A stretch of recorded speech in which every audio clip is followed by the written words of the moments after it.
Get ready for the Kenya Meat Expo and Conference 2024, your ultimate opportunity to connect with industry experts, meat enthusiasts, and discover innovative ways to revolutionize Kenya's meat industry. Join us at the Kenyatta International Convention Center from 12th to 14th June 2024 for 3 days of exhibition, networking, and sizzling experiences. The Kenya Meat Expo and Conference 2024, where innovation meets tradition, flavor reigns supreme, and where quality and safety are paramount.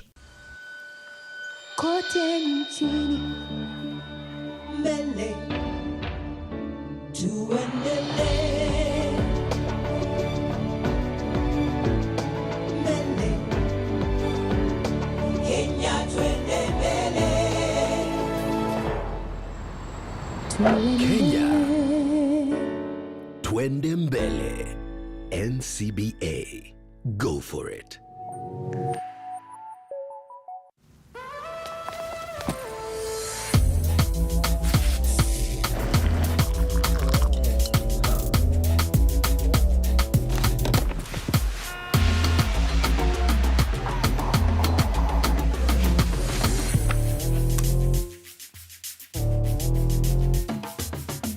The moment is yours.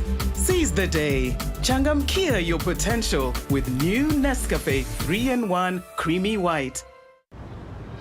I trust Sunlight 2-in-1 washing powder to give my clothes a sensational clean and an uplifting fragrance. Okay, bye-bye. Sunlight. More than you expect.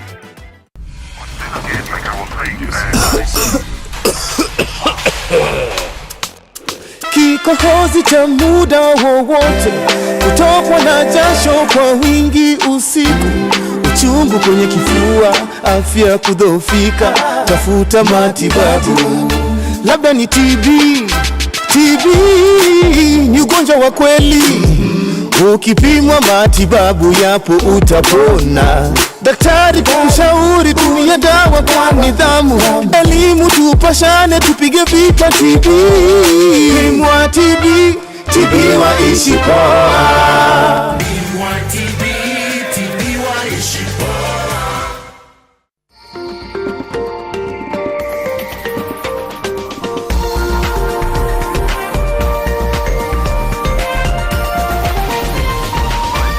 This is NTV.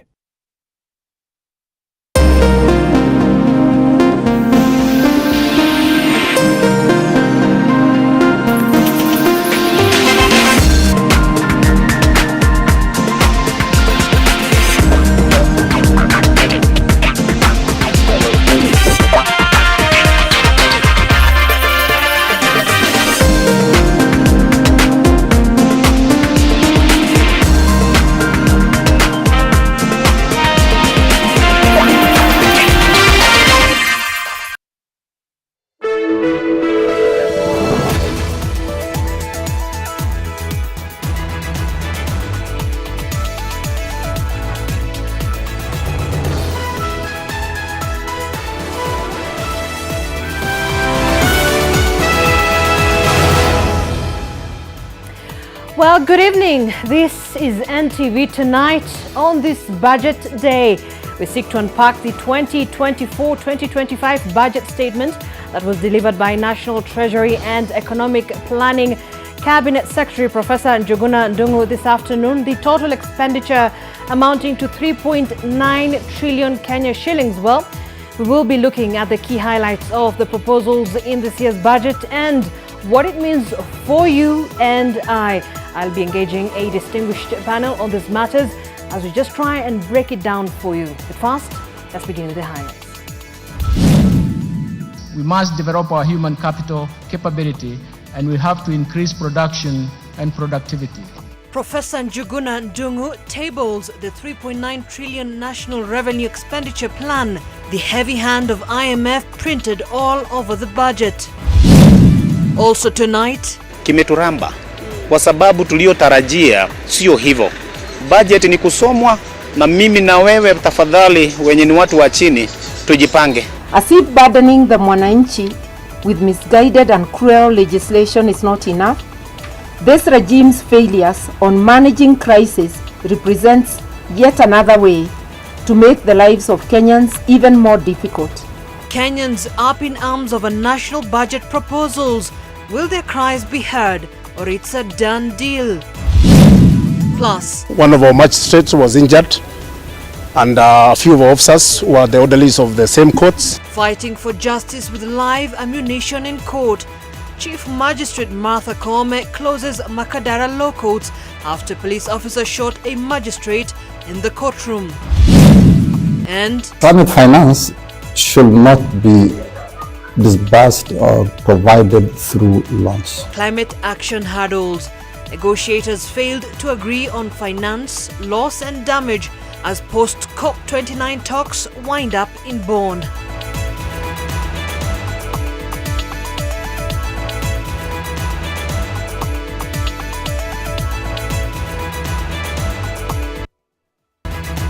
Live from Nation Center, this is NTV Tonight with Zainab Ismail. Well, thank you indeed for joining us. On the sign language interpretation bit is Flora Atieno. Our Treasury Cabinet Secretary, Professor Njuguna Ndung'u, is seeking to bank on the implementation of the tax measures proposed in the Finance Bill 2024, expansion of the tax base and leveraging on technology to enhance revenue mobilization to fund the 3.9 trillion shilling budget. Well, Treasury is looking at going after the hard-to-tax sectors like the informal sector and low-tax compliance to finance the budget. NTV's Vincent Odwar has more.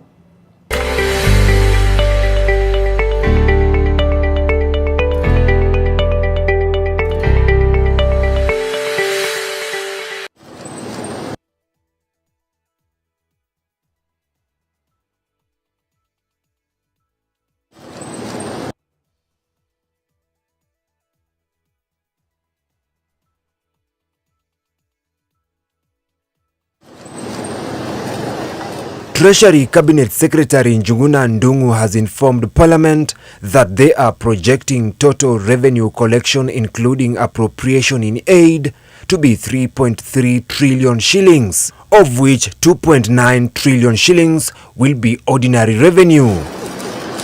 Appropriation in aid is projected at 426 billion shillings, while grants to the budget are projected at 51.8 billion shillings.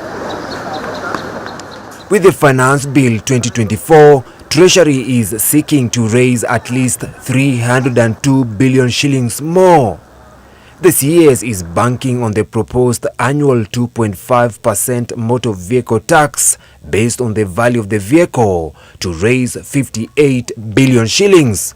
I propose to introduce eco levy on various products to be payable in line with the polluter pays principle. Treasury is also pushing to have 16% VAT on financial services, 16% VAT on forex transactions and processing of checks, as well as 10 to 20% rise in the cost of financial services. There will also be taxes on essential commodities like 16% VAT tax on bread and 25% on crude and refined oils. Goods manufactured for the purpose of being consumed within the country will also be subjected to value-added tax as a new source of revenue. We want to start taxing alcohol beverages on the basis of alcohol content. Further, I propose to change excise duty rate on spirits from specific rates per litre to Kenya shilling 16% litre of pure alcohol.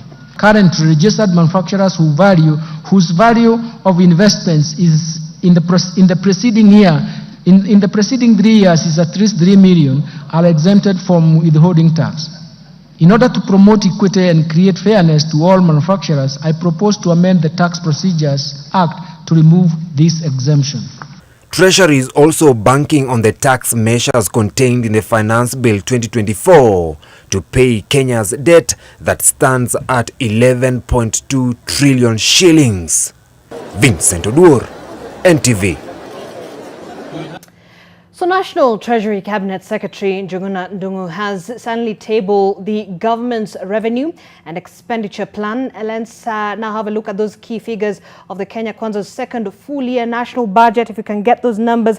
In terms of the expenditure, that's what we have. The total amounting to 3.9 trillion shillings. The recurrent taking the lion's share, 2.84 trillion shillings. Development, 707.4 billion. And the equitable share that goes to the counties, 444.5 billion shillings.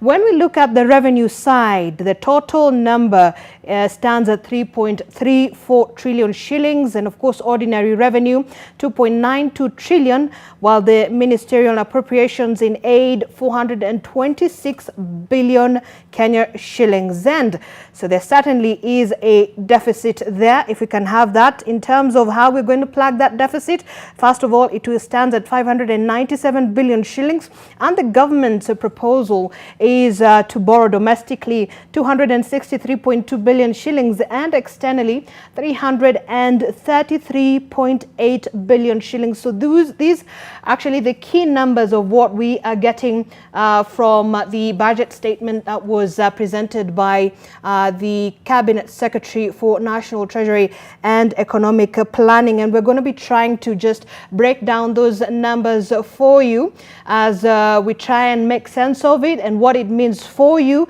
and really what exactly is this budget going to do for the common mwananchi. And of course, before we get into another key issue of the budget and we move on in terms of course, the IMF heavy hand in the budget, let's have a look at what Kenyans had to say. Well, NARC Kenya party leader Martha Karua has termed the proposed budget as wasteful and out of touch with the hard economic times being experienced by Kenyans across the country. Karua's remarks resonating with Kenyans across the country, indeed, who feel that the proposed tax regimes in the finance bill will hurt them more than ever, as Bridget Sangana reports. While Treasury Cabinet Secretary Njuguna Ndung'u prepared to leave his office for Parliament to read the 2024-2025 finance bill, this man attempted to approach him, chanting his opposition to the budget that has proposed a raft of taxes touching on bread, vegetable oil and fuel.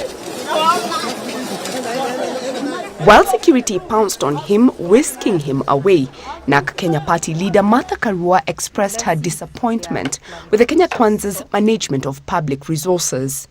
The government's questionable spending on personal luxury items and exorbitant travel speaks volumes of who they serve. It's certainly not the ordinary mwananchi, they serve themselves.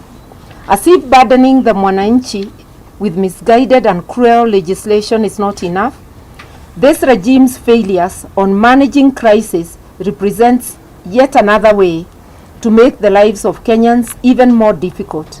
We are seeing a very, very big budget. But again, the budget must also be linked with the revenue. Across the country, Kenyans are frustrated about the current state of the economy as they stare at a grimmer future. Kwanza mimi am very disappointed na rais wetu. Alisema yeye ni asila. Kumbe ameingia kutunyanyasa na kutudhulumu. Kwani hizi taxes wakati wa uhuru hazikukua? Kwa nini kila siku yeye ni kuongeza? Uchumi iko chini. Hata kaunti yetu hakuna hata pesa yenye inasaidia au watu wafanye nayo hivi wasaidie vile watu vile wanasaidianga watu wengine kwa njia ya school fee nini. Budget sio ya Ruto, budget ni ya sisi Wajiko. Kwa hivyo wakati wanaenda kupitishia Ruto ati budget ya arani Kenya, ajua ule mtu anafinywa na Wajiko. Taxes ambazo ziko, they are very impunitive to the companies ambazo ziko, na hata unasikia kwamba watu watapoteza kazi zao. So kama industry hazitafanya kazi, kama hakutakuwa na utendakazi katika nchi, ni aje wataweza kufikiana hiyo 3.92 trillion? Yanasema we should live within our means, hailingani na budget ambayo imeletwa pale bungeni. Sasa sisi tunasema ya kwamba ametufinyiria, na hiyo maneno imekuwa akiongea ni uongo na ni uongo mtupu. Sitarajii chochote kitakachobadilika katika bajeti hii. Badala yake mimi na wenzangu wenye ni wananchi wa kawaida kimeturamba, kwa sababu tuliotarajia sio hivyo. Bajeti ni kusomwa na mimi na wewe tafadhali wenye ni watu wa chini tujipange. The reading of the budget at the floor of Parliament by Treasury Cabinet Secretary Njuguna Ndung'u is just the first step for the government as it seeks to have budget estimates approved by Parliament. However, next week is where the hill climb begins, as Parliament is set to discuss or debate the Finance Bill 2024-2025. Bridget Ghana, NTV, Nakuru. All right, thanks, Bridget, for that. And quite strong views there from Kenyans across those different parts of the country. And just to try and unpack and break down the budget statement that was delivered today by the Cabinet Secretary for National Treasury and Economic Planning, I'm joined this evening by FCPA Bilo Kero, who's an economist as well as a politician, a businessman. Thank you for joining us. Okay. Indeed, but thank you for joining us. We also do have Sami Karanja, who is the CEO of the MSME Alliance, to also just give us his perspective from that angle. Just listening to what Kenyans have to say, Mheshimiwa Kero, interesting remarks there, and many you can see from across the different parts of the country really opposed to some of the proposals that, first of all, we have within the finance bill. Let me first get your initial impressions of the budget that was read today.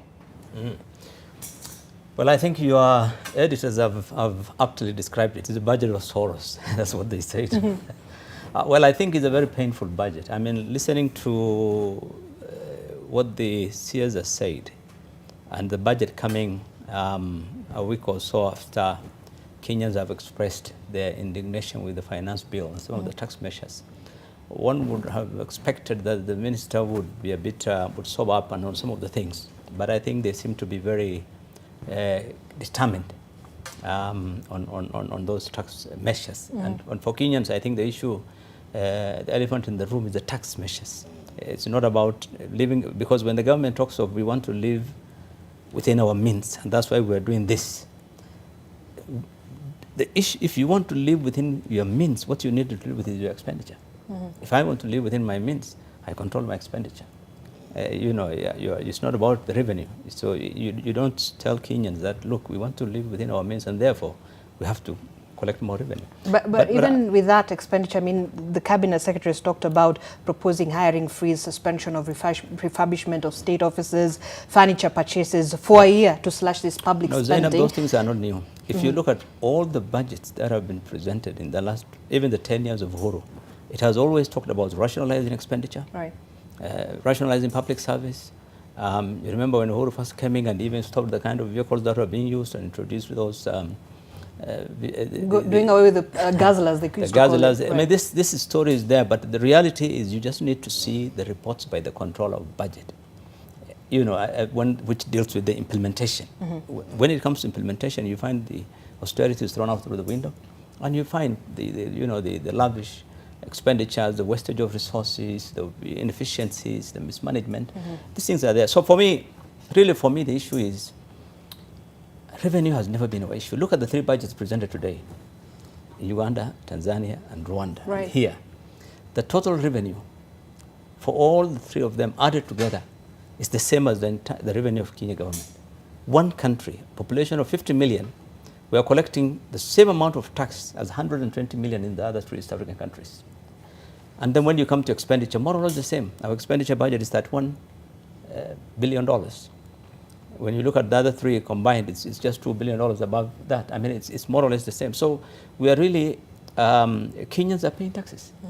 That has never been an issue. From the time of Kibaki up to now, we have raised more taxes than all the East African countries combined. The issue has always been how to manage the resources. And I think some of the measures he outlined really, will do a wage freeze and those things. I think clearly they've already come up with a budget that they will spend 3.9 or 4 trillion shillings. So, I mean... So you feel it doesn't have much impact? No, you see, it's the measures he's suggesting is after the act. He has already said, I'm going to spend 4 trillion. So telling Kenyans, I'm going to cut down on my expenditure, when you have already said my expenditure will be 4, I mean, it's inconsequential. I think that what Kenyans want to see is Kenyans want to be allowed to live a life where they can be able to make ends meet. That's what they want. All right. And we'll come back to try and make sense of why the government has decided to do this. But Sami, you also initial observations from that statement. Zainab, I think this is a very ambitious budget. And they are taxing the same people. You see, the government has failed to increase the tax base, the innovativeness of collection of taxes. And so what has been happening? The micro, small, medium enterprises plus other businesses are the ones who are carrying that load. So you're talking about 3.9, almost 4 trillion shillings from the same, taxing the same businesses. When you look at the expenditure, you look at the recurrent is 2.8 trillion shillings. I agree with what Mheshimiwa has said. If you cannot be able to raise a certain amount of money, you cut the expenditure. But we are seeing an extravagance in this government that we have never seen before. We have seen a push and pull that they have also initiated. And let me give an example. You had the finance bill and every person was talking about the things that they have to change. There's nothing that has changed. You remember the last finance bill, 90% of those things that we told them, they never did. I think this one is going to be 100%. So then what is the rationale behind the finance bill taking it to the public for public prosecution? You take it to the public because they are your employers. They tell you, we cannot be able to do this, we cannot be able to do this. Then you go back to your back office and say, the people who have employed us, they are telling us we can't raise this amount of money. So what do we do?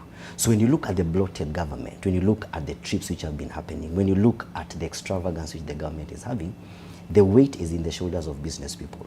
So it becomes very irrational, it becomes very weighty, and that's why the frustrations that you're seeing.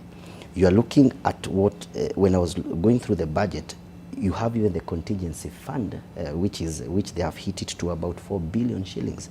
You look at, this one is unaccounted for. Is unanticipated for projects which they may arise. Why should you put that kind of money? And I remember, I think it's one of the senators, I think is Omtata was prosecuting this budget and was saying that then why should you put such kind of colossal amounts of money unaccounted for, So the corruption that has been experienced and lack of sensitivity that has been experienced is killing businesses. And let me say this lastly. We were interacting with some businesses and they were saying, we are going to come out from Kenya, we are going to set up base. And one particular industry said, we are going to go and set base in the US and sell the same product here in Kenya, and it's going to be cheaper than the way you could have set the base here in Kenya and sold it in Kenya. Then if, for example, you milk the cow dry, where are you going to get the taxes? Initially, what you're supposed to do as a government is to create a conducive environment so that you can now come and demand taxes.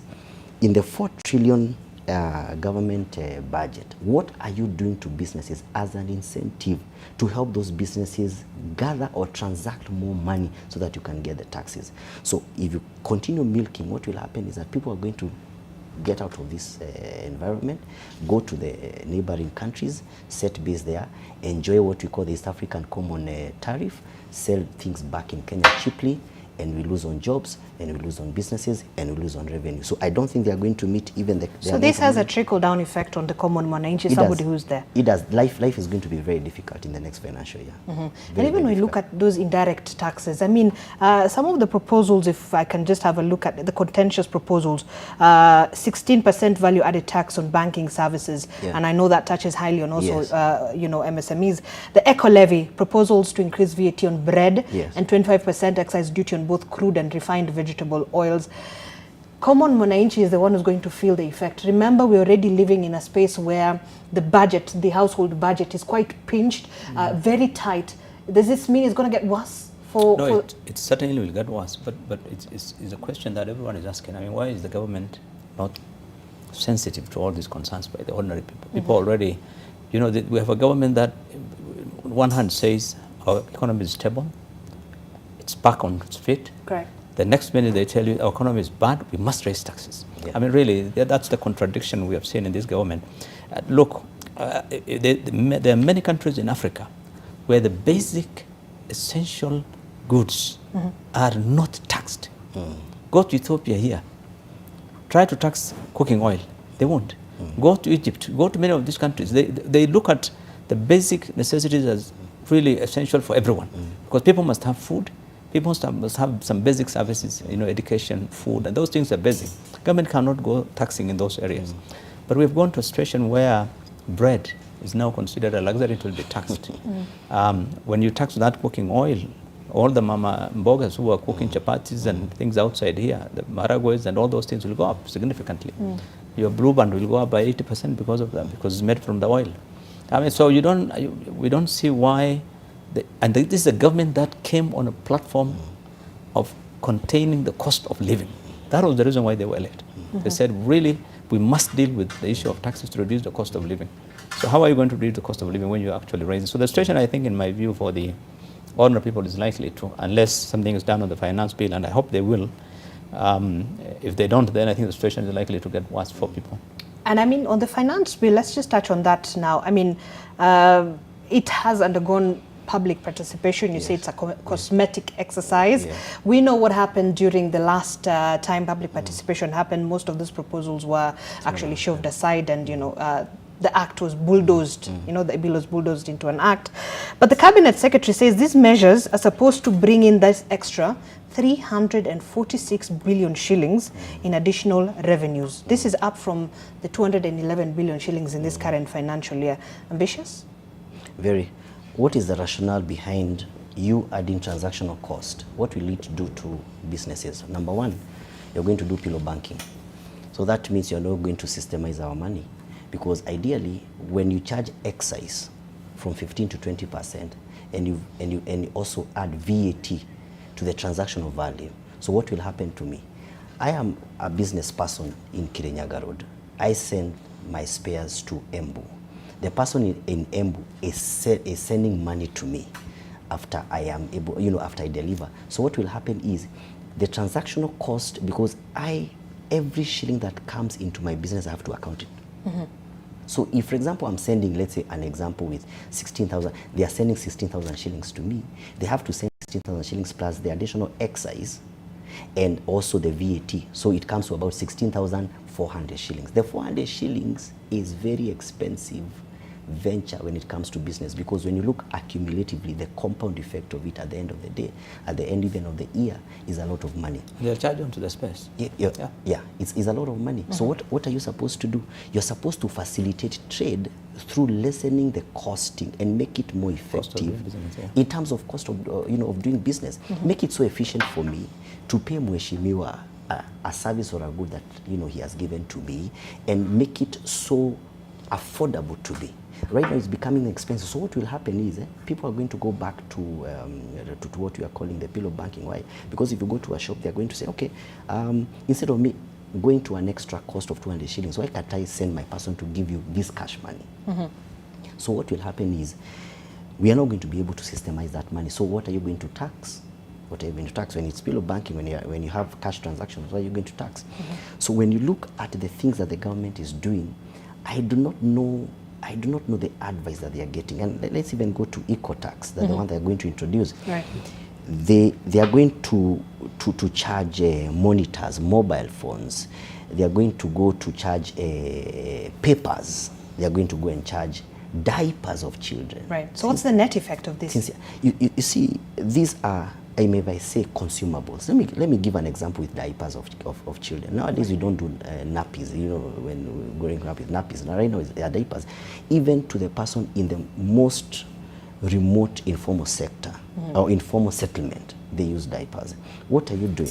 When you are taxing such basic needs which are supposed to be tax-free, you unafinyilia the common mwananchi. You are pressing the common mwananchi to an unprecedented levels. They're going to be an uproar. So when you're looking at what the government is doing, there is, and Mheshimiwa here is an economist, there is a science behind when you give incentives, people pay more taxes. Why? Like I remember we had a person in the panel, and they were saying when the government lessened the transactional cost, even the banking deposits went up. Even the profits of the bank transactions went up. Why? Because there is a science behind you paying your taxes and being given cushioning by the government, because they are now bringing more people into the tax base. Right. What government has lacked is innovative ways of collection of taxes, and they are there even for as we continue. I'm going to spell out some of the things in the and we're coming back to those innovative ways that perhaps government can try and employ in these proposals and measures that they've put in place. But we have to take a first break here on NTV tonight. We're going to be back with much more and continue with this conversation. Stay with us.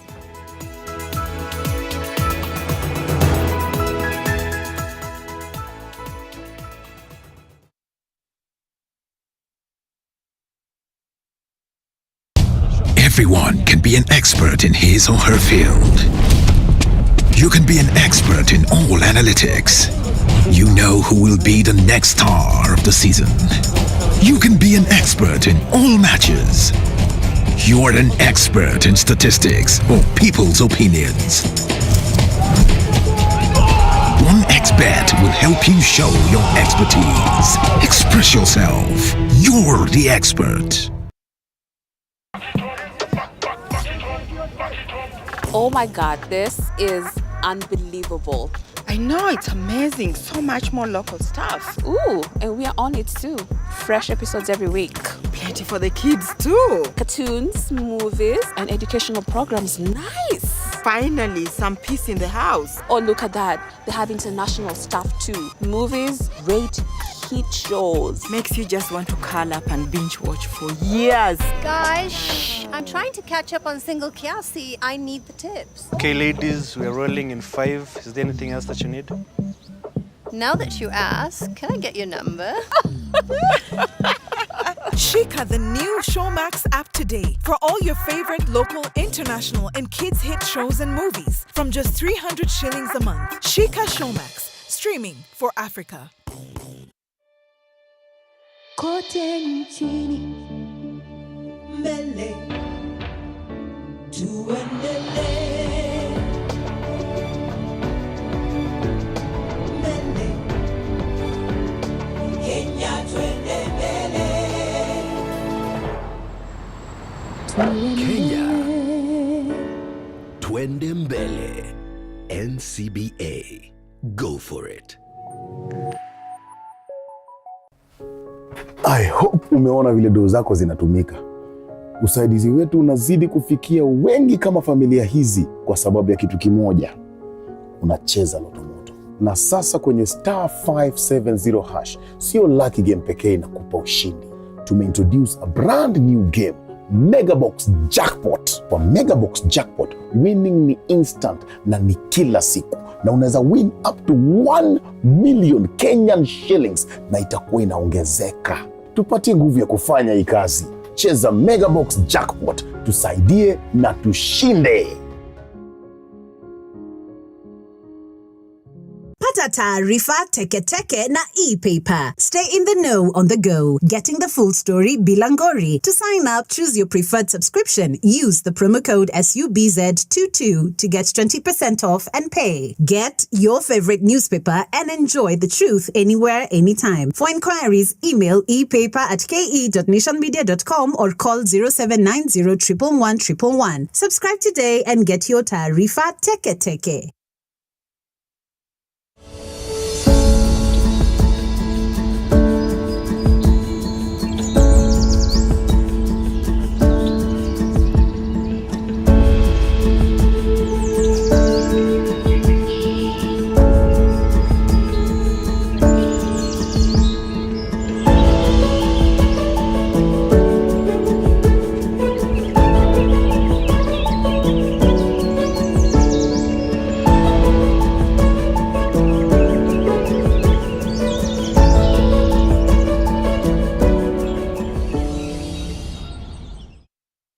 Umecheza Loto Moto na umewasaidia wengi.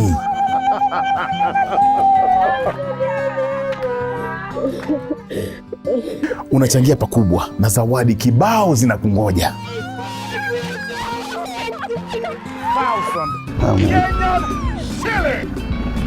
Na kukupa ushindi wako ndio raha yetu.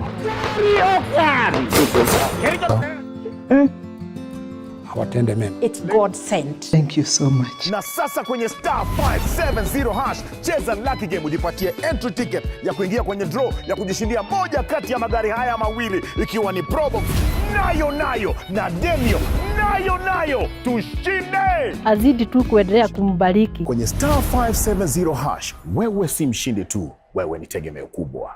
How do you keep your toilets clean? I use normal detergent and bleach for washing. The detergent and bleach cleanless can leave behind yellowness, rust, and germs. Harpic's 10 times better cleaning compared to regular detergents and bleach, and kills 99.9% illness-causing germs in your toilet, including the COVID-19 virus. In Kenya, the Nature Conservancy has been working with partners to conserve our country's natural resources, including watersheds that provide clean water to millions, fertile soil to grow crops, mangroves that absorb carbon and protect our coastlines, and wildlife that fuels our tourism industry. We're building on more than a decade of successful partnerships for conservation in Kenya for people and nature. Learn more at nature.org/Kenya. Together, we find a way. Mortein Doom, with its trusted formulation, it provides protection in seconds. So spread the Mortein Doom message of how you and I, can fight to end malaria. Mortein Doom, Kenya's #1 choice. Everyone can be an expert in his or her field. You can be an expert in all analytics. You know who will be the next star of the season. You can be an expert in all matches. You are an expert in statistics or people's opinions. 1xBet will help you show your expertise. Express yourself. You're the expert.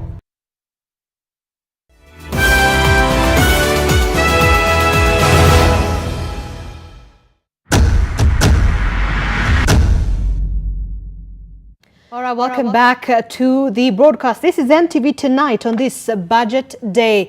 Now, President William Ruto's administration on Thursday, which is today, unveiled fresh cost-cutting measures in that ambitious International Monetary Fund-backed reforms aimed at ensuring the country starts living within its means in 3 years.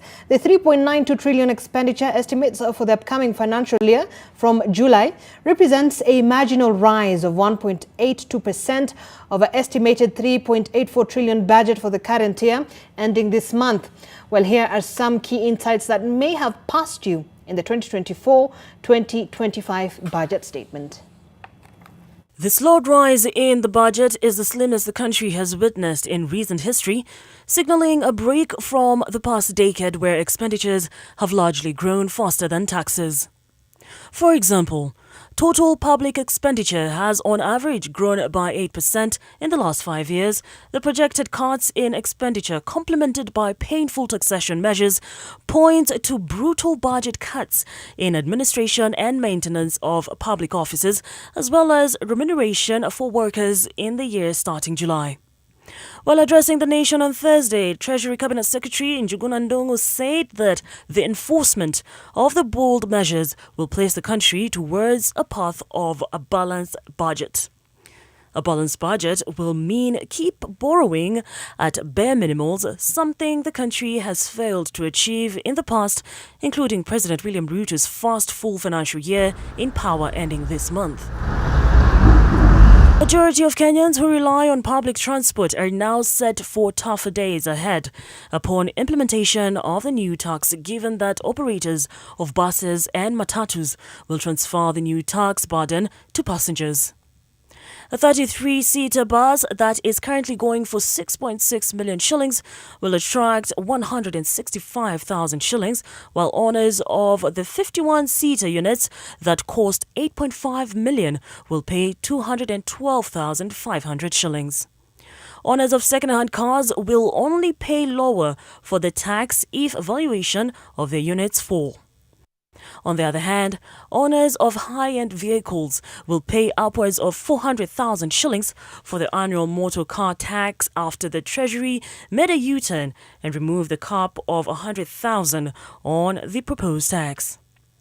This means that owners of high-end units like the Land Cruiser models that cost upwards of 15 million for the new ones will pay 420,000 for the tax. In order to continue supporting the assembly of motorcycles in the region, East African community ministers in this regard agreed to extend the duty remission on importation of raw materials for the manufacture of parts used in the assembly of motorcycles, including leaf springs and wiring harness.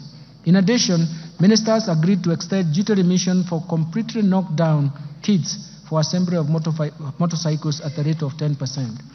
Mr. Speaker, the growth of investment in metal and allied subsector has enhanced the capacity to manufacture various iron and steel products in the region. To safeguard the gains in this subsector, the ministers agreed to retain the duty rate at 35% with the corresponding specific rates for imported iron and steel products for a further 1 year.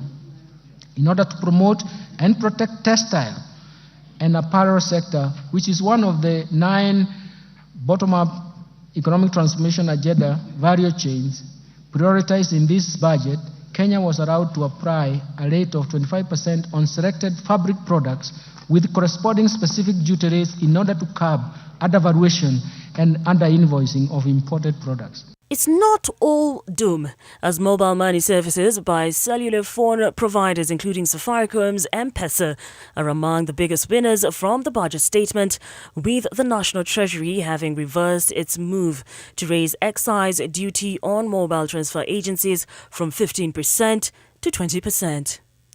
The Exchequer took an about turn on the 2024 Finance Bill proposal with the goal of retaining gains made in the payments ecosystem. To create a level playing field and to achieve the intended purpose, I propose to expand the scope of this tax to include fees charged on internet and social media advertisements. Mr. Speaker, in order to enhance the administrative efficiency in the issuance of excise licenses to persons dealing with excisable goods or services, I have proposed an amendment to provide for issuance of licenses within 14 working days upon receipt of all required valid documents by the Commission. Telco giant Safaricom argued that the rise would erode gains made in financial inclusion while opening the door to black market money transfer options, which would hurt tax collection efforts.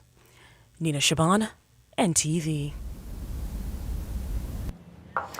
All right, thanks Nina Shaban for that report. And hand in hand with that, just to remind us, when Principal Secretary for Treasury Dr. Kipto appeared before the committee that was receiving the hearings from Kenyans and other stakeholders, he told the Finance Committee that rejecting the tax measures would increase the budget deficit and place the country on a collision course with IMF. Mheshimiwa Kero, when you're looking at that, and of course IMF's footprint in our budget, what does it mean for us? You see, the budget deficit simply means your expenditures are more than your revenues. Right. Simple. And all this debt we're talking about is accumulation of the budget deficits. So it's easy for the government to say every time they read the budget, this is our target. Last year he said, same minister, my budget deficit will be reduced to 3.3%. Today it is 5.7. He announced that the figure is, they had to go to 900 and something billion. So today when he's reading this one, he says, okay, the deficit will keep it to 500 something billion. But I can assure you it's going to be double that, because what happens is, in reality, there is a problem about management. It's a governance issue. When you are not able to manage your budget, and all the time, this is being pointed out by the control of budget, by the order that we are expending, outside the budget, we are spending over budget. That is why we are having all these issues of pending bills and all that. So I think unless there is fiscal discipline, people are being dealt with for spending more than what they're supposed to spend. All these stories will amount to nothing. You will end up borrowing, not 597 what he said, but you'll end up borrowing double that amount. And so IMF, yes, IMF, you see, IMF is interested in basically ensuring that you have, by the way, every single proposal coming from IMF is based on the application that you have submitted. Because when you ask IMF for a facility, you have to indicate how you're going to repay. Then you have to submit some tax proposals that this is how we intend to generate taxes. So all these things, we blame them on IMF, but in reality, these are proposals submitted by the government to IMF that this is how we intend to get it. So once you are given approval for the facility, you'll be told, okay, go ahead now, implement those things. That's when you find now government trying to say, oh, you know, some things we can't touch. IMF told us to do. IMF doesn't tell you. It's you who submitted that we will introduce 2.5% tax on vehicles. I'm going to raise the money from there. It was in your submission. Right. So you must collect it. So I think, but in terms of the budget deficit, I don't think, you know, IMF doesn't deal so much on the expenditure. They'll simply tell you rationalize your expenditure. But in terms of how people spend their money, I think we have seen clearly that the offices that are supposed to lead by example are not leading by example, and we have seen, you know, money being wasted left, right, and center, and this is likely to continue because we are not dealing with the issues of integrity. We are not dealing with issues of corruption. We are not dealing with issues where you can actually wastage and inefficiency, the duplication. In some areas, the minister mentioned today, there are very many areas that have been devolved to county functions, but you find national government, because of political expediency, want to retain some of those things and do the same thing. But we've been told to be at least thankful that there was just a marginal rise in this expenditure plan. You know what the CS is saying? This is now going to place the country towards a path of a balanced budget, and that, you know, we're actually doing quite well in, you know, comparing it to the previous, you know, expenditure plans that we've seen in recent history. Now I'll repeat, because you know TISA is dealing with these things. I will repeat what I said earlier. Our total revenue collection, just go take your pens and check what was read by all the three ministers today, Uganda, Rwanda, and Tanzania. Their total revenues exactly added together is the same as our revenue. So, and this is a population of 120 million versus 50 million people. We're paying a lot of money. Our expenditure is more or less the same also. Theirs is around, when you add all the three of them, it's about 33, 34, we always say 31, 32. But let me tell you, with all that revenue we are paying, we have the highest joblessness in East Africa. We have the highest poverty rate in East Africa. We have, if I tell you, you'll be shocked. I mean, not just poverty and joblessness, but in terms of even the well-being, when you go out there in those countries, I mean, you cannot compare. I mean, our people, so no value for 8 the money. million people live in extreme poverty in Kenya. It's the highest in East Africa. All right. And let me bring in Diana Gishengo from the Institute for Social Accountability. Thank you for joining us in this conversation. I'm sure you are following what the Cabinet Secretary had to say in today's statement. Also, just let me also get your impressions on some of the key things that perhaps caught your eye. I think one is let me start with the optics. Parliament was not interested in anything that was happening around the reading of the budget. I think it's time we scrapped that process. We already know what is in the budget, publish it on our website, newspapers, let us use that time for something else. So that is where I would start off. Secondly is the footprint of trying to please the IMF by saying the budget has grown marginally. The budget need not grow at all. It need not grow. Actually, I keep insisting every time we hear, and Mheshimiwa here has raised the fact that we need to compare with our neighbors. It's like we are competing to have the highest consolidated budget with our neighbors. For what? Do we need it? And the increase in that particular budget does not translate in better access to services. So every time you hear there's an increase, until we start slashing and decreasing and living within our means, within the amount of money that we are able to collect. Actually, the budget estimate should be exactly the same as the previous year's actual collected revenue. At that point, we will realize we are living within our means and will come closer to having a balanced budget. Definitely, it shows that the government was listening a lot around the issues of education. There have been some increments there. Still some major concerns around agriculture and so on.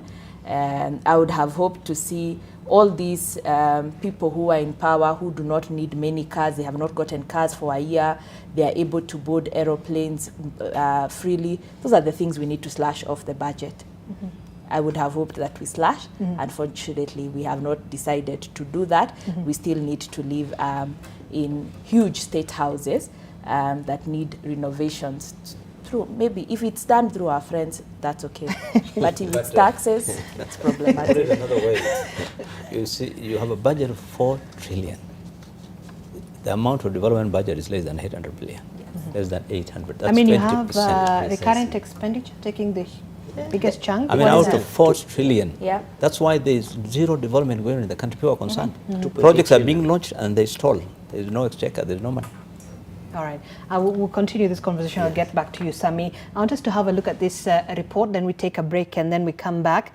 So a deadly and bizarre incident, one that mirrors a scene in a blockbuster movie, unfolded at the Makadara Law Courts here in Nairobi. This is after a police officer shot a magistrate of the court for denying a bond in a case the police officer was an interested party. The shooter was shortly after neutralized by fellow police officers. And as Brian Mushiri now reports, Chief Justice Martha Koome has temporarily closed the Makadara Law Courts for that reason. Have a look. At 1:45 p.m., gunshots were heard inside Makadara Law Courts.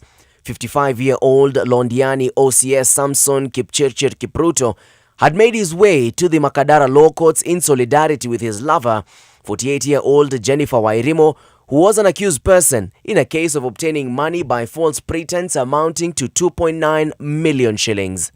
Wairimo, who had jumped bond before, had pleaded to be released on cash bail, but the court did not grant the plea.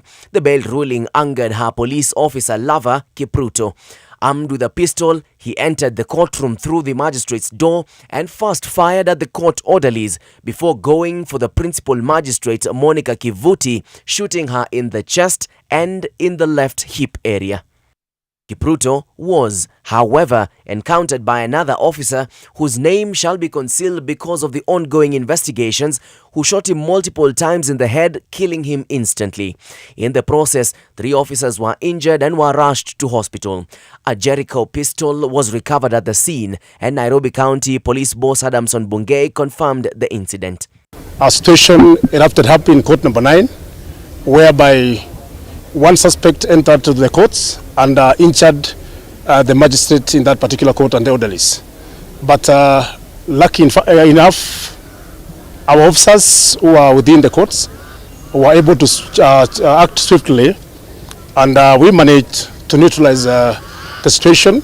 The incident has been met with condemnation from the legal fraternity led by the judiciary and the Kenya Magistrates and Judges Association, terming the act as abhorrent, adding that it is a reminder of the inherent risks faced by judges and magistrates as they tirelessly dispense justice. Those who have been working with Kivuti saying she is a leader in the corridors of justice.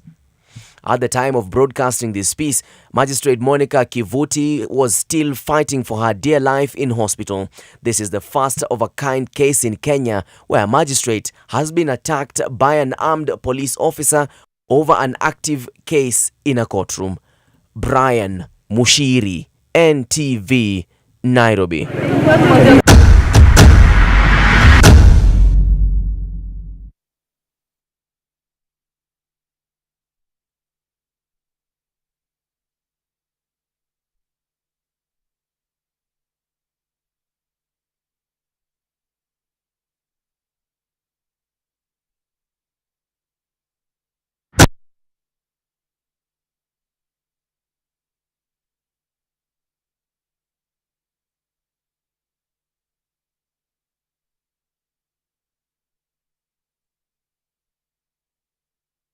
You can be an expert in all matches. You're an expert in statistics or people's opinions. 1xBet will help you show your expertise. Express yourself. You're the expert. Imperfections, blackheads. Try Garnier's Pure Active 3-in-1 Charcoal, powered by salicylic acid and purified charcoal to reduce pimple-causing germs by 99.5%. One product, 3 uses for a pure skin. Garnier Garnier Pure Active 3-in-1 Charcoal, #1 in South Africa, by Garnier Naturally.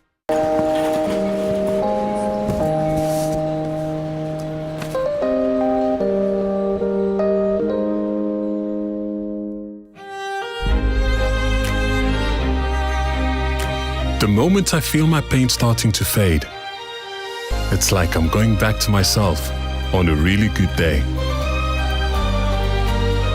Panadol Extra releases you from strong pain. Panadol, release starts here. 5 questions with Sarah. Hi guys. Wow, Sarah, your skin is glowing. What beauty soap do you use? I use a beauty soap that keeps my skin soft, moisturized, and protected from germs. But Sarah, the beauty soaps I know don't give germ protection. Dettol Skincare does. It combines the trusted protection of Dettol with 2 times moisturizers to protect my skin from germs and keeps my skin soft with a beautiful fragrance. Beautiful skin is germ-free skin. I hope umeona vile doo zako zinatumika. Usaidizi wetu unazidi kufikia wengi kama familia hizi kwa sababu ya kitu kimoja. Unacheza Loto Moto. Na sasa kwenye *570#, sio lucky game pekee inakupa ushindi. Tumeintroduce a brand new game, Megabox Jackpot. Kwa Megabox Jackpot, winning ni instant na ni kila siku. Na unaweza win up to 1 million Kenyan shillings na itakuwa inaongezeka. Tupatie nguvu ya kufanya hii kazi. Cheza Megabox Jackpot, tusaidie na tushinde.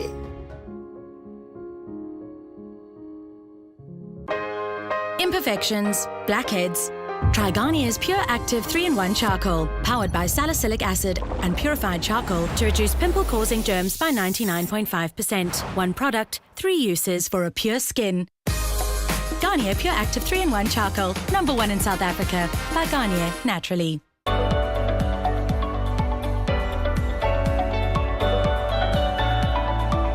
Attend knowledge-sharing conferences, B2B meetings area for East Africa importers and local foreign meeting sessions to discuss business opportunities. The exhibition will cover agriculture, horticulture, livestock and poultry farming, as well as grain storage and storing technology. Come and interact with suppliers from all over the world. Visitor entry is free.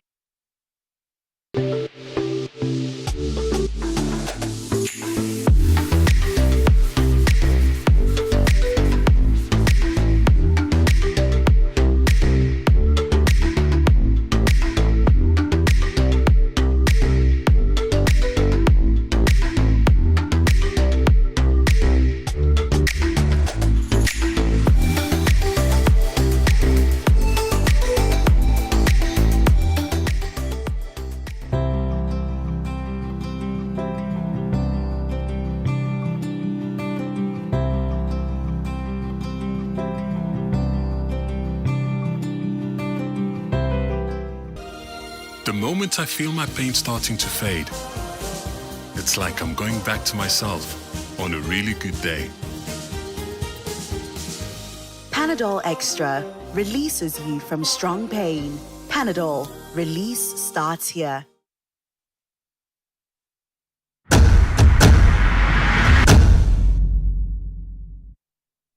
All right, welcome back to the broadcast on this day as we try and break down some of those numbers from the statement that was delivered today by the National Treasury and Economic Planning Cabinet Secretary, Professor Njuguna Ndung'u.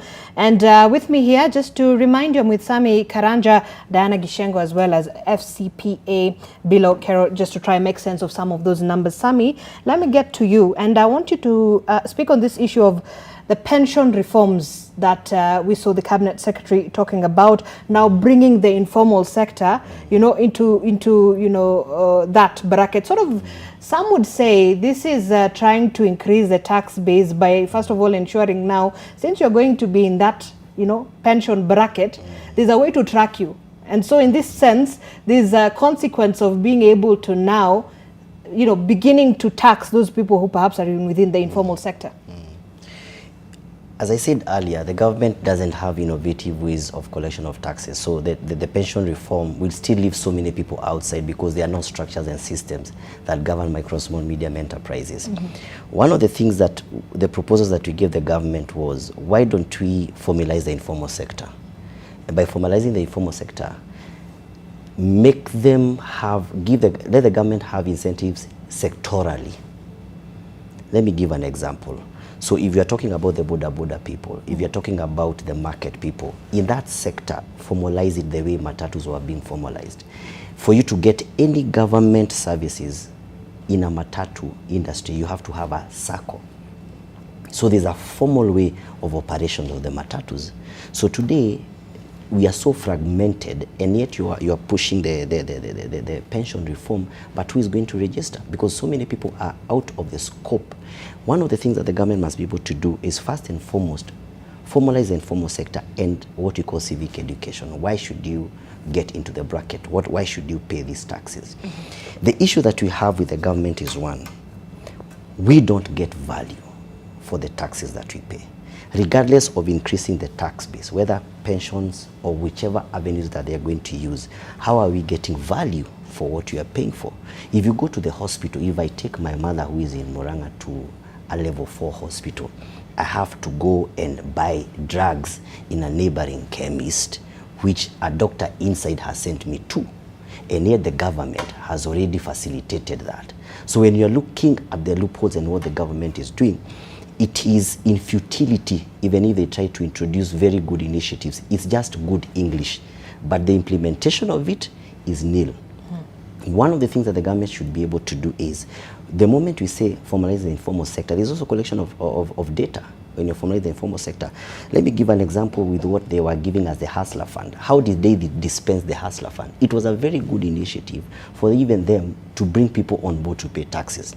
But they decided to use one fintech mobile app whereby they are giving people 600 shillings. And let me tell you, and there's an argument that one of the members of parliament had, I think, in one of the panels, and they're saying, 600 shillings can do a lot. In which economy are you talking about 600 shillings? And that is why there are so many defaults. Why? Because they are not realistic.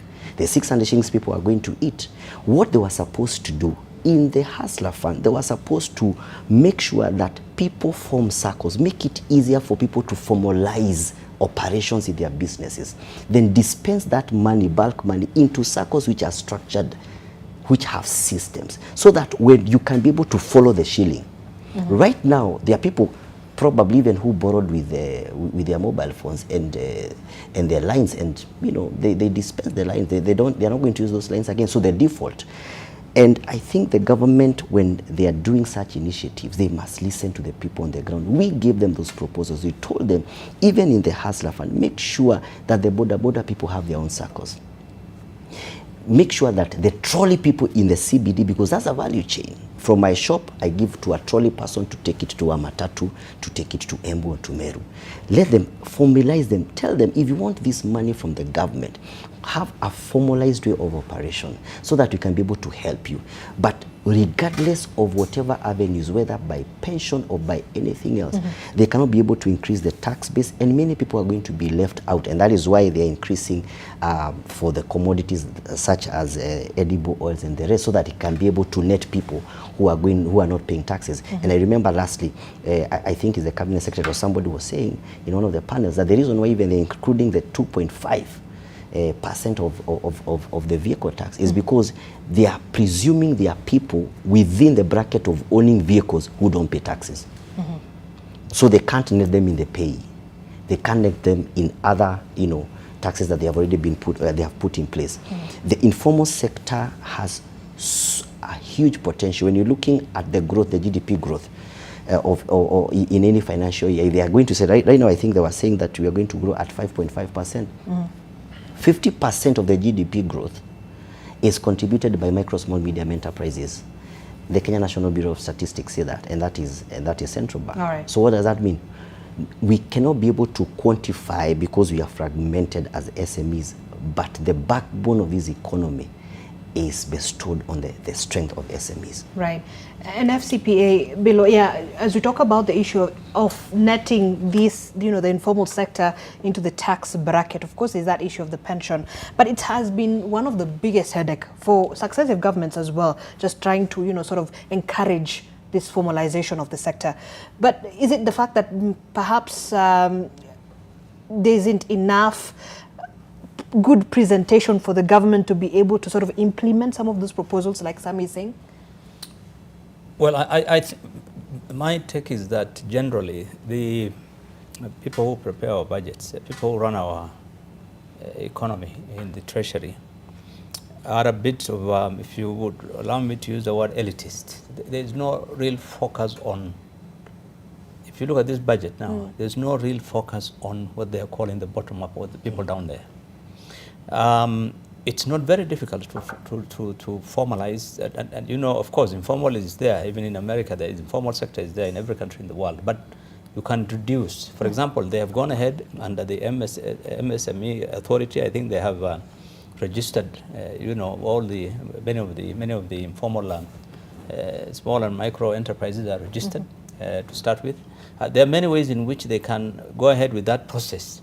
For example, apart from registration, I think if the government is able to, as he says, in terms of sectors and so forth, provide some sort of support for them to operate in a more professional. For example, if you look at the Juakali place here in Gikomba, from the time I came to Nairobi in 1975, it's the same. Nothing has changed. I don't know whether you guys have seen. Absolutely, those guys who make all those wheelbarrows and those things, it's the same. It's not difficult to put up shades, provide them capacity building in terms of their accounting. That's the only way then you can try to formalize and get some sort of revenue. But more importantly, I want to say, even with the technology today, it's not very difficult for the government if they want to really encourage that culture of saving. That pension is about the saving, is what they want to focus on. They don't have to. People find it very difficult. You are making a small amount of money. You cannot go to all mutual and big saving companies. But if there is something that is so simple for you, on the basis of your mobile phone, you can push some 100 shilling, 200 shilling to your account, to a saving. That pension system can work. And so I think they can be innovative. That's what like the Hustler Fund innovation, as easy as getting to a person in the village to be able to receive telling you, some they can be innovative. amount of money. The thing is, of course, people are generally cautious about any public run. There's a trust deficit. There's a trust deficit. Exactly, I was going to mention that. So the optics of it essentially already points to punitive taxes. So nobody wants to be, sort of put in that bracket. But let me conclude by saying that, you see, the focus on this informal sector for the government is that there's this argument that these people are not paying taxes. That's where that was only a few people who are the middle income who are paying taxes, and these people, they're not paying taxes. This is the argument. But let me tell you, indirectly they're paying. The indirect taxes of VAT is paid by the 50 million Kenyans, because everything from the water you drink, half a liter bottle there carries 5 shillings excise duty, and it carries the VAT, so it's a lot of money. So the people pay taxes, but I think for the informal sector, there is always the issue of threshold in many countries. Even if you go to UK and many countries, there is a threshold that allows you to avoid paying taxes if you have not met that threshold. Of course, even in Kenya, that's even registration of VAT, they have raised it recently to 8 million and so forth. But I think it's important that we don't just talk of sending some few shillings to an MSME authority and tell them, go ahead and do some project, some training and so on. But I think there's need to enhance some of the activities that they have done. For example, all this Beshara Fund and many of these funds that they have created, the uptake is still very low. Very low when you look at it. Even when the parliament was the one who was doing the women fund, the youth fund, all of them, the uptake has been extremely low. People have not been very, because of the process, the access is complicated. That's why I'm saying if government really uses very innovative and technology, people can formalize most of those activities that they're doing. But you mentioned indirect taxes, and Diana, even when you look at these indirect taxes, they're not equitable in impact, especially for those in low-income, areas. Someone in Mathare, someone in Kibra, somewhere in a rural area, in a village there. It's not. Looking at that VAT on bread, for example, on vegetable oil, this isn't going to be fair for everybody. You're very right, Zainab. The impact of the indirect tax on the lower income bracket, the micro and small enterprises, people who make less than 15,000 a month. It's not even profit, it is their sale, their turnover a month is 15,000. So you're selling 500 a day. What happens? For you to buy your bread, the milk has to be packaged differently, the edible oil. Some of us will go buy 5 liters, 3 liters.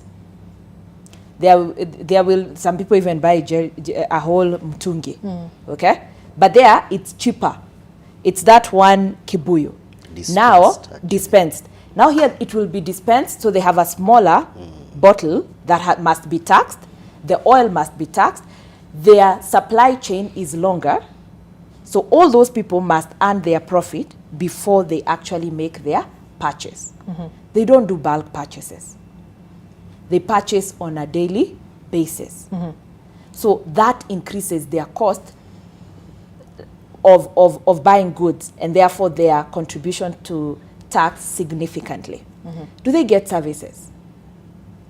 I won't even call him FCPA, Patriot Kero. You know, people should be listening to him. He's very wise. He's very wise. They should be listening. It's telling us we've neglected an informal sector that clearly is needed. Every January when children are reporting to secondary school, they go to Gikomba to buy boxes, to go to school. So we know clearly this is a productive industry, but we have neglected them deliberately. And in addition to the indirect taxes, there is also informal tax. They pay very many licenses. They must also pay so that they are not evicted. They provide their own security. There is further protection, kujikinga, kujikaanga, for their businesses because they have been neglected completely. Who is running these cartels that won't allow the informal sector to formalize?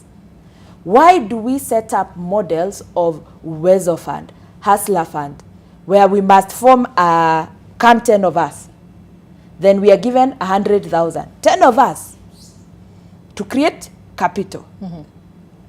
Then you will walk into a bank and get $1 million.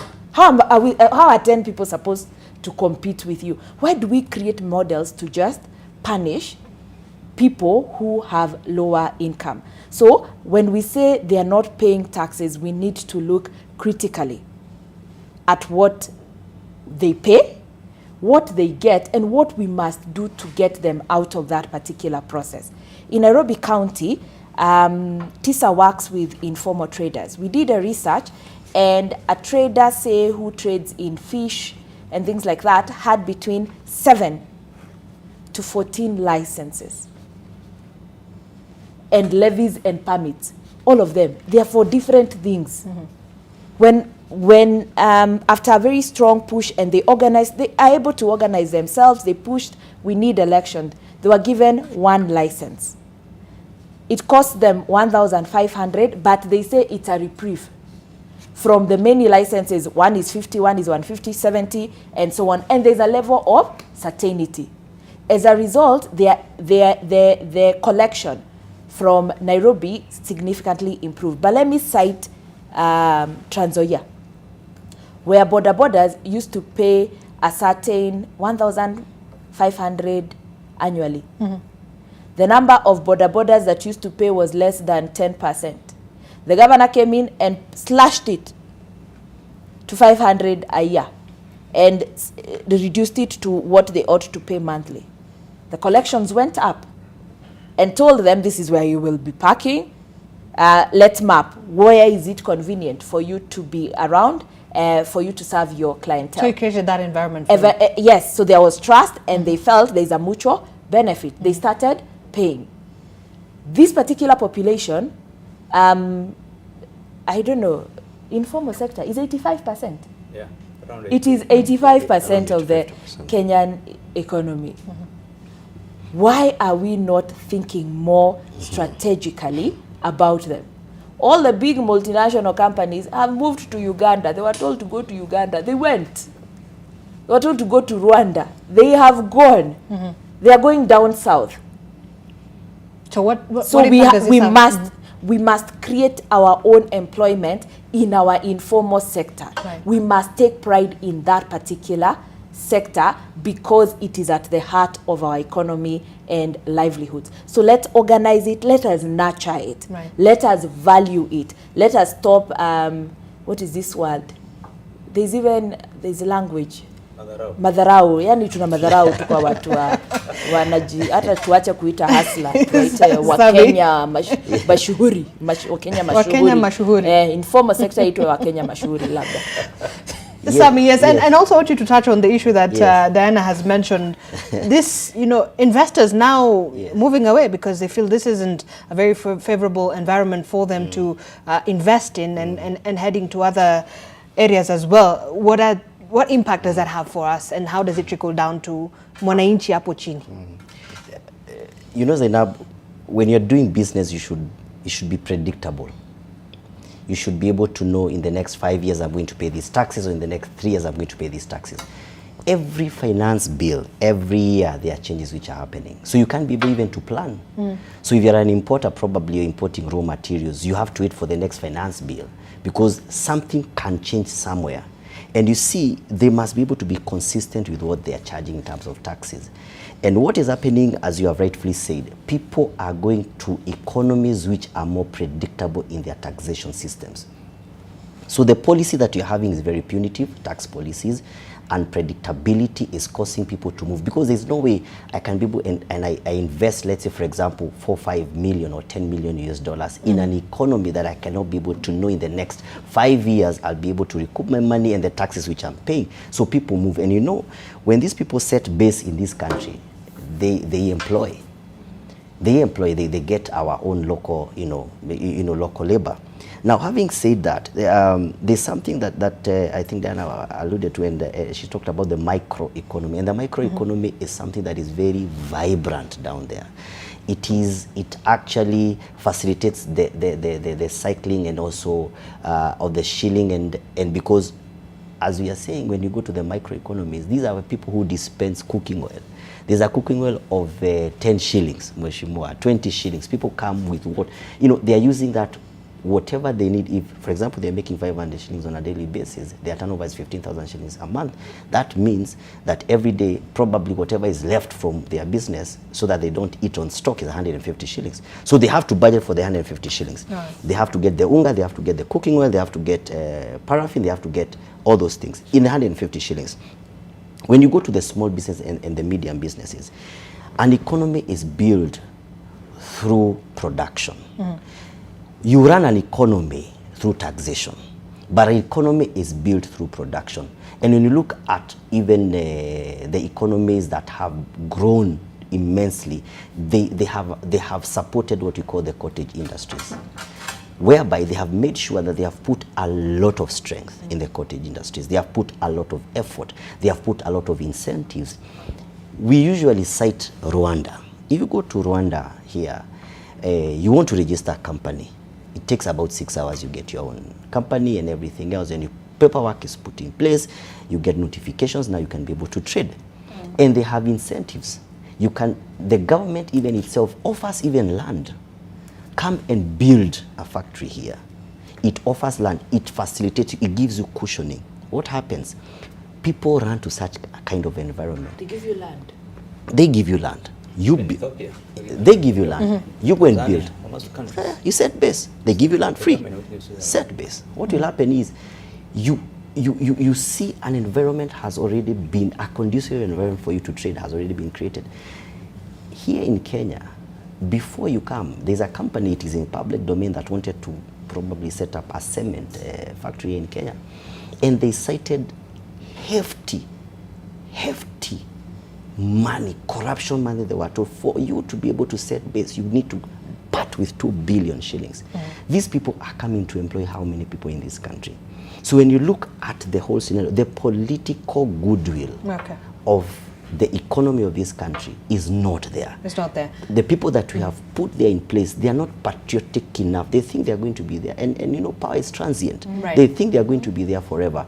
They must be counted in the history of this country that they brought change. All right. FCPA, Kero, as you mentioned on that, and as we wind up on this conversation as well, and touching on the same issue during the public hearings, industry is warning of massive job losses, and also what now he touches on relocation from the Kenyan market because of these unfavorable economic conditions as well. But where you sit, perhaps, is there hope for Kenyan who's watching us right now, tonight? Is there hope? Of course, I mean, we're Kenyans, we're always hopeful and we are resilient, we survived many difficult situations. But I think it's unfortunate when your businesses are shut because of government policy. You know, when the National Dialogue team was collecting views, they invited me to give something on the economy in Bomas. I remember telling them that this government needs to be cautious about tweaking with every policy that exists, because when they do that, they need to look at the impact on the cost of living. You can't just wake up and say from next year you're not going to import these blouses. You don't know how many people are involved in that industry. You've just said from tomorrow water will be charged this amount. I mean, every minister and everyone was trying to give a change because they want to see that they're the new team and the new kids on the block, and there must be new policies and they must tweak around. If you don't look at it and audit it in terms of its impact on the cost of living, you're going to put Kenyans into a lot of hardship. Now, businesses, I'm a manufacturer, you know, and I'll tell you for a fact, even before, based on even the last one, we have already scaled down operations because the demand has reduced significantly. People have no money. You know, distributors who would take 10,000 items in a month now are taking 1,000, 1,500 in significant reduction. So you have to cut down on everything. The cost of doing business in Kenya, in spite of all our smartness and the taxes we pay, apart from those things I mentioned, we still have the highest cost of living in South Africa and the highest cost of doing business. Look at power. My small enterprise, we were paying 3 million shillings a month electricity just last year. Now we're paying 6 million. It just doubles because of KPC. Just, you know, there's KPLC. There's nothing you can do. So there are many ways. And then it's the thing which disappoints many investors in this country, and the reason why people are relocated and others are not coming. You can make 1,000 trips. I've repeated this many times on national TV. But you cannot bring investors by simply going and showcasing what Kenya looks like. I mean, people are smart. They will go and look at how much it costs to do business. What will be their bottom line? What will they make out of this? You can't make money. And look, if you are going to any other country, by the way, investors are respected. Government sits with manufacturers, sits with farmers, sits with, you know, businessmen. Here, CS will go on national TV and say, we don't have manufacturers. They're just cartels. You know, they're crooks. Everybody's being accused of this and that. For you to get an audience today, I am a manufacturer, to get an audience with government, it's not an easy thing. You can write, ask Kenya Association of Manufacturers, how many letters they have to write to get an audience with the CS. I mean, it's a nightmare. It's like they're doing you a favor to do business in Kenya. This is the perception, and unfortunately, that doesn't happen in many other countries. In many other countries, if you're an investor, you are forget about being given land. You have actually received with both hands. Right. And investors are here, the Kenyans. It is me and you who need to invest. If you are waiting for only those ones from outside, then you have missed the point, really. All right.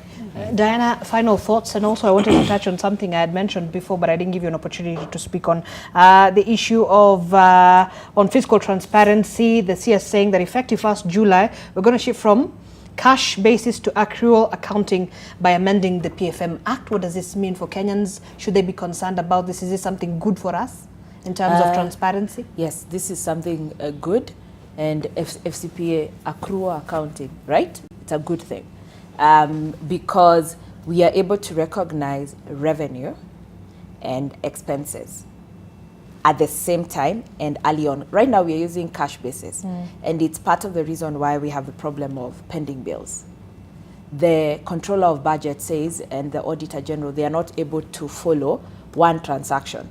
Like we received an invoice to pay this particular supplier, we paid. there is not that particular corresponding, the matching principle. So this is something good, and we've been advocating for it for a long time. I think, like for us as TISA and Okwa Uchumi, the last time we presented this to the entire parliamentary leadership. So it is a very, very welcome thing. It is part of the modern principles of accounting, even for a company, even for an NGO like ourselves. It helps us to know all our liabilities in good time, and within a certain financial year, you close everything at the same time, and definitely it enhances transparency significantly. Again, sometimes you're like, this is a very good thing. Who is going to implement it? The issue of trust. It's a very good idea. I am trusting that it will be implemented, and the Auditor General will tell us there was ease of traceability, that the former Auditor General, FCP Ouko, will tell us we have closed off the former pending bills starting 2024, 2025, after the accrual-based accounting. This is where we are. It would be a welcome move, and it would definitely tighten our fiscal discipline as a country. All right. Yeah. And Sami, your final thoughts as well. I know there's that huge issue of this unpredictable tax policies, but you've touched on pending bills, and I want Sami to perhaps talk on that as you wind up. So the CS saying that the pending bills verification committee that was established and was sworn in last year by the president has so far received 94,997 claims valued at 662 billion Kenya shillings. This committee is expected to submit its report by October 2024. These claims are an analysis of between 1st of July 2005 to June 30th, 2022. Look, that's a very huge period. These are people who've spent their money. These bills are pending. We've seen reports of people even setting themselves on fire because of this. Can they wait till October? You see, we are living in times whereby the people who are elected in the government, first and foremost, they lie to electorates that they are transformers. When they get there, there's a bug that bites them. And that bug is a don't care bug, and they get into the level of elitism. The 662 billion shillings is money that was contributed by micro, small, medium enterprises, because those are some of the people who supply to the county governments. We have seen cases of people dying because of stress, heart attacks, because these people, they borrowed money from the banks, and the bank, they don't care. So you have cash flow challenges. They don't care, right? Because you supplied, then you pay us our money. And probably even some of those people, they had even give collaterals as their matrimonial homes. Right. Some of them did not even tell their families that they have given the collaterals of their cars, their white cars or husbands' matrimonial homes. And you find there's a lot of problems which have caused. Now, it is a matter of urgency. Why should you push that process to October 2024? It's something that must be able to be closed in every financial year. When you're looking at the pending bills, a good number of those pending bills are people who have supplied. Then a good number is also corruption, people who are in the government, people who are in the system, people who are in the county governments, whereby they have their own proxies. Who are their suppliers? They have their own proxies. And so they are pushing that kind of money to be paid. And I remember, I think it's one of the governors of Nairobi was talking about trying to get to know who supplied what where, and they were supplying air. And I think it's very important for us first to fight corruption, because even these pending bills, as you are saying, there are people, good people who are business people, who have wallowed in that quagmire of we are verifying who supplied where. And these people are dying. Their businesses have closed, because when you're looking at the county governments and when people are supplying to governments, those are colossal amounts of money. If you give a small business 5 million shillings to supply, and the turnover per annum is 600,000, but because probably you have acted here and there, you have gotten that kind of an opportunity. So what will happen? Lastly but not least, I think the government should be able to listen to us. We are partners, and we have put them there as we are the employers, and we have said that time and again. Right. These people, they go there and there's what we call the reversed roles, Mheshimiwa. So we become the slaves, they become the masters. And that is why they are telling us, and that's why the executive is saying, nataka hiyo budget na hiyo bill ipite. Whose budget is it? It belongs to us, not to the executive. It belongs to us, not to those people in parliament. It is a delegated responsibility that you have given to them. And you have told them, this is the way we want you to run this country. We have given you 5 years to take us from point A to point B. And we have seen that you are able and capable to do that. The moment you come and you take it to yourself, it is your vision, it is your personal vision, it is your legacy, then you exclude us in the matrix. When you exclude us in the matrix, what will happen is the kind of initiatives that you are going to bring, they are not in touch with the common mwananchi. That's why you are seeing what you are seeing here. Some of those people are saying that you are not even listening to us. Yeah. So the finance bill, lastly but not least, the finance bill, you're talking about public participation. What is the threshold of the government to be able to say we have exhaustively executed this and prosecuted this finance bill in the public domain? There is nothing, because you're finding the submissions about 500 and something against a population of 50 million people. So is it sufficient? Is it efficient? All right. You know, on the spending bills, the minister said by October it will be the report that will be out. Right. They will not start paying in October. Correct. Because they've only budgeted 10 billion. Yes, 10 billion has been set aside to really 10 billion of the 662 billion. I mean, so they're not going to start paying clearly. And look at it. In 2021, Uhuru set up the same thing. Yeah. And you remember? Yeah. And the CS at the time, Yatani announced that we have now verified and we'll start paying. Counties were told to start paying. You know, same story. All right. The last 2 years, we were told when they come in, they're going to create a bond to pay off these people. So I think the whole story about verification lends itself to rent seeking and because I've seen it. I've seen where for you to get paid, it's not an easy thing. Even if yours is the best, there are others which are created, fictitious ones which will be paid, and you genuinely you provided services and you will not get paid. And you have to pay to be paid. That is an unfortunate that's situation. the unfortunate thing. So unfortunate. Let me tell you, you should not provide services to government unless you're prepared for these losses. It is the unfortunate and that's situation. why people ask for a premium when you're serving government. Yes. Yeah. All right. And now there's a proposal for them to be paying withholding tax. I'm hoping we will discuss why livestock has faced the highest budget cut. I want us to, we'll continue that conversation as we continue to analyze the budget 2024-2025 even tomorrow, and certainly we'll be looking forward to hearing that particular issue. But also, by the way, interestingly enough, is that Kenyans have been running an online campaign. I don't know if you've seen on X, that's formerly Twitter, allegedly sharing numbers of their representatives in parliament not to pass the finance bill as is, and of course the proposals therein. Allegedly, I don't know if those are the real numbers, but that's what's happening, and it seems Kenyans are fed up. All right. Well, thank you for joining us, FCPA Bilo Kero, economist, and he says he's a retired politician, but do you really retire from politics? Diana Gishengo, CEO, Executive Director, the Institute for Social Accountability, and Sami Karanja, the CEO of the MSME Alliance here of Kenya. Thank you so much, ladies and gentlemen, for having this conversation with us this evening as we continue to break down for you this budget, what it means for you and I, and of course, are we going to benefit from it? And this is where we wind up. Flora Cheno was the sign language interpreter this evening. My name is Zainab Ismail. Good evening.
Jason Tatum and Jaylen Brown made the mighty Celtics beat